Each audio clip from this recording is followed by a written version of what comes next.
Hey there, we're back once again, and as promised, I'm going to get one last video up before Christmas.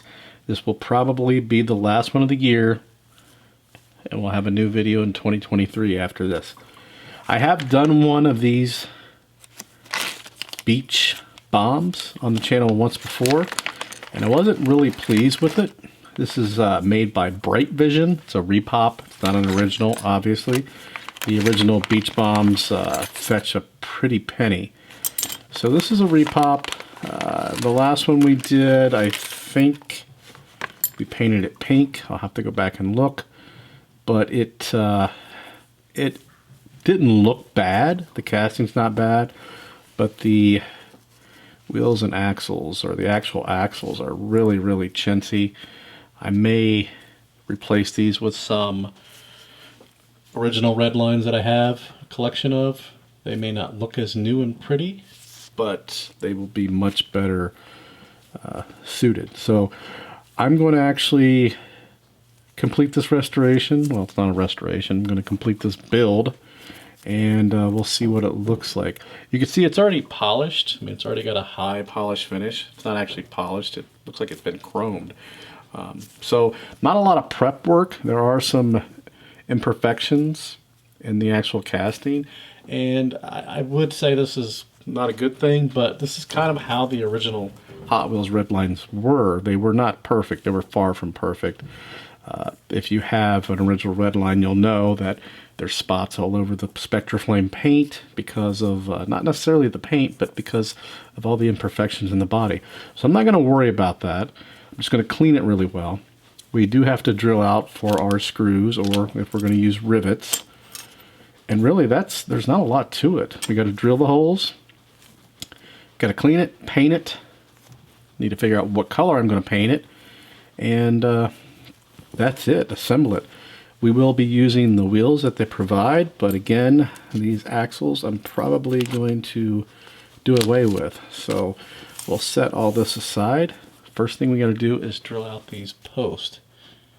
So you can see they are just posts. They're not drilled, and they're not long enough to actually do anything. So you can't really, even if you had a way to spin them, the front one is way too short. Can't do anything.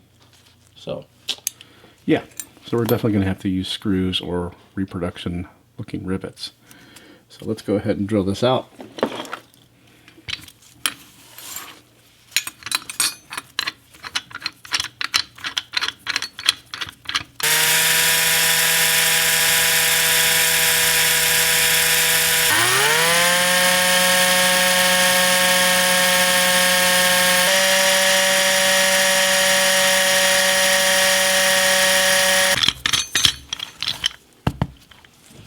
That should be enough.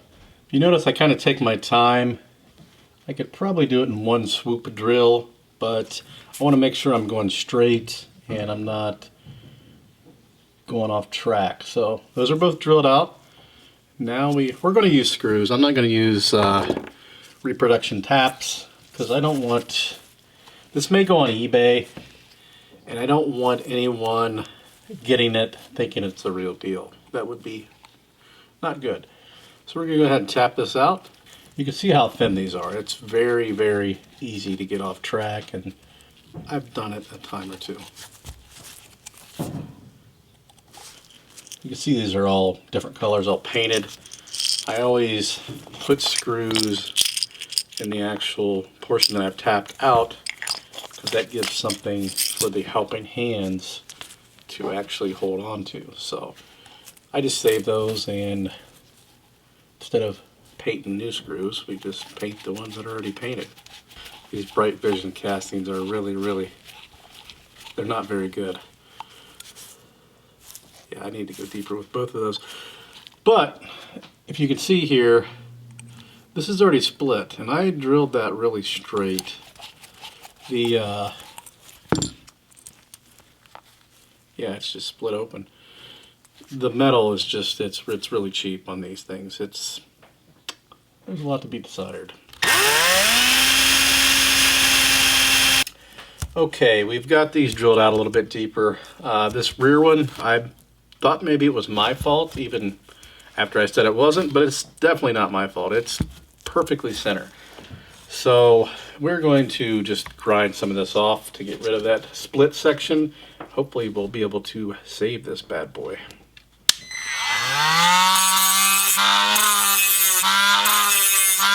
Next thing we want to do before we do anything else, I'm going to take as much as I can off.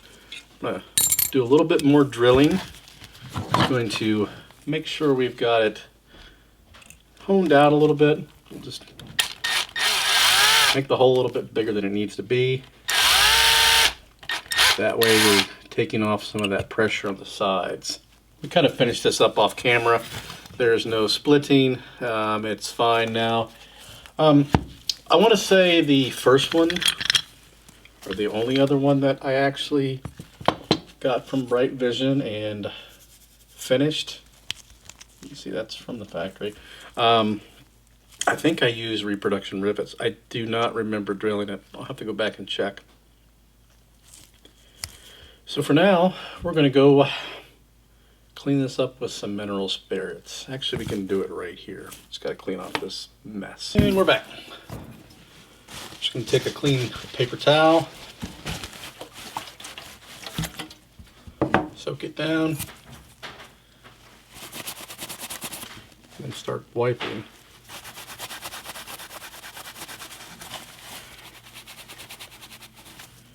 Still think my wife is wrestling bears or something upstairs. I'm not sure what she's doing.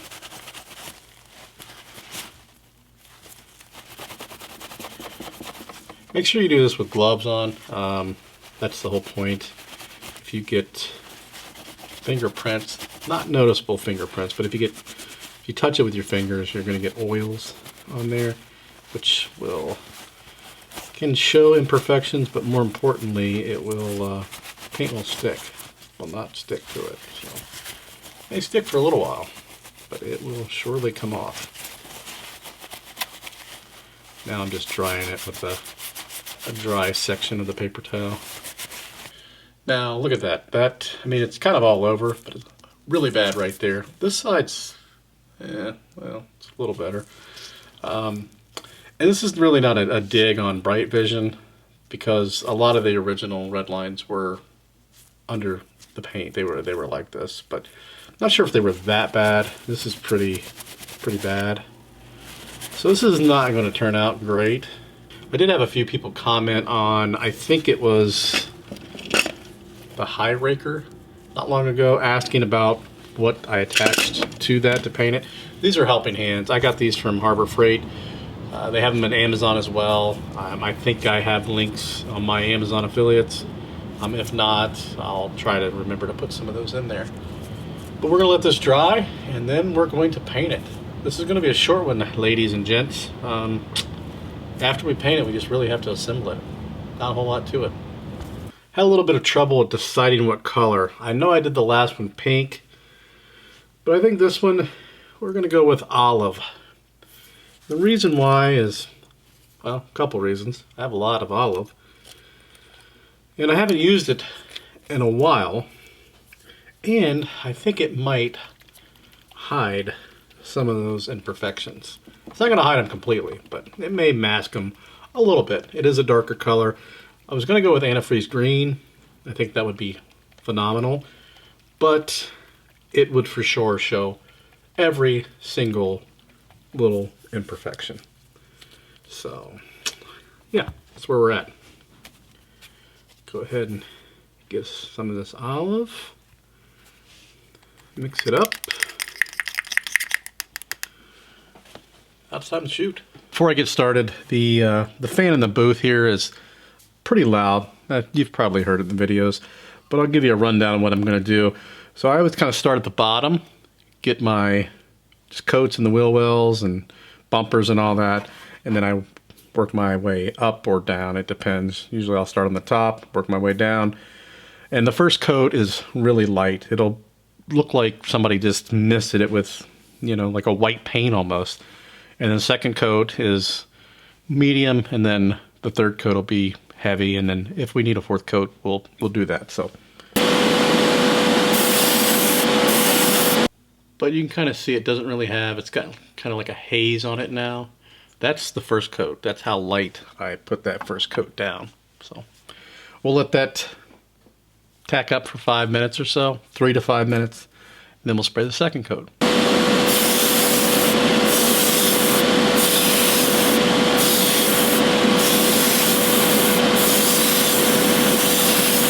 Now this might be difficult to see on camera, but it's already starting to get the olive color. Still kind of looks chrome from looking in the viewfinder, but it's definitely turning olive. So we'll probably have to do 2 more coats on this.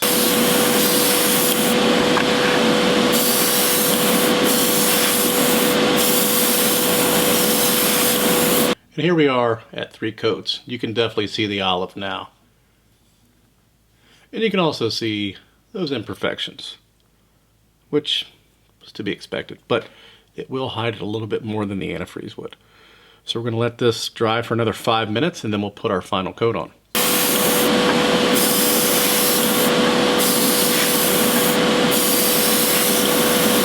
Not bad at all.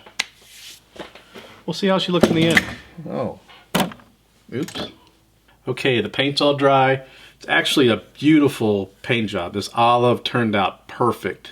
The olive Spectraflame, it looks beautiful, except for the actual body itself. You can see all those nice little imperfections in there, which we knew they were going to show up. Okay, I went back and looked at the first video I had done of this a couple years ago of the other Bright Vision, same model. I thought I had painted that one pink or a light color, but it turns out I actually painted it. It looks like root beer. I didn't watch the video, but I looked at the thumbnail and I'm like, oh great. This is really not that far off from root beer. I mean, it's a totally different color, but I thought I had painted that one pink.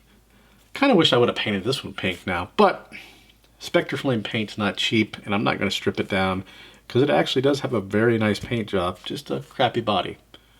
Okay, so here's the deal. I'm not happy with this at all.